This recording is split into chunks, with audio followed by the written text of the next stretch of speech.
Perkenalkan, nama saya Naila Rahmadewi, absen 21 dari kelas 11 MIPA 1.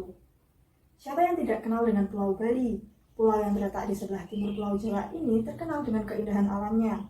Pulau yang juga dikenal dengan Pulau Dewata ini sudah diakui mancanegara karena keanekaragaman budaya dan keindahan alamnya. Ternyata Pulau Bali juga memiliki catatan sejarah heroik loh. Saat itu, rakyat Bali rela kehilangan nyawanya untuk mempertahankan kemerdekaan Indonesia. Salah satu perjuangan yang terkenal yaitu pertempuran Puputan Margarana. Apa sih maksud Puputan Margarana? Puputan berasal dari kata puput yang berarti lepas atau tanggal. Dalam konteks tradisi perang masyarakat Bali, puputan dapat diartikan sebagai perang sampai nyawa lepas atau tanggal dari badan. Jadi, pertempuran Puputan Margarana merujuk pada perang sampai titik darah penghabisan yang terjadi di Desa Adem, Kecamatan Marga, Kabupaten Tabanan, Bali. Pertempuran Puputan Margarana merupakan pertempuran yang terjadi antara rakyat Bali dengan pasukan Nica dari Belanda. Rakyat Bali dipimpin langsung oleh Letnan Kolonel I Gusti Ngurah Rai, yaitu seorang perwira TNI atau Tentara Republik Indonesia yang mengepalai 95 pasukan Ciung Wanara. Lalu kenapa bisa ya sampai terjadi pertempuran Puputan Margarana? Awalnya pada tanggal 2-3 Maret 1946, Nica atau Belanda mendaratkan pasukannya di Bali. Setelah pendaratan tersebut, meletuslah pertempuran antara rakyat Bali dengan militer Belanda.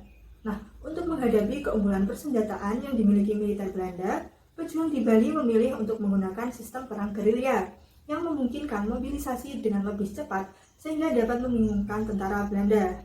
Salah satu siasat gerilya yang diterapkan yaitu siasat Long March, yaitu dengan memindahkan pasukan ke timur Bali sehingga dapat memecah konsentrasi tentara Belanda.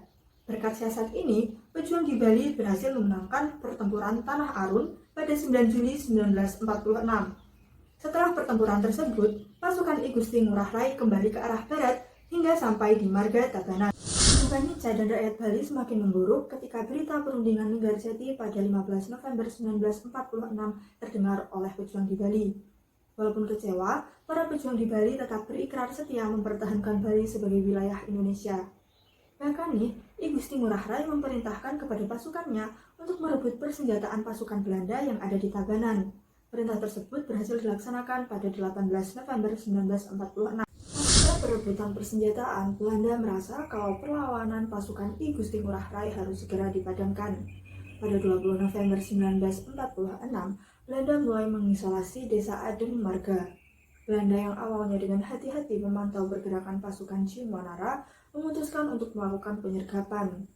Menghadapi penyergapan tersebut, pasukan Ciung Wanara tidak terburu-buru untuk melawan serdadu Belanda.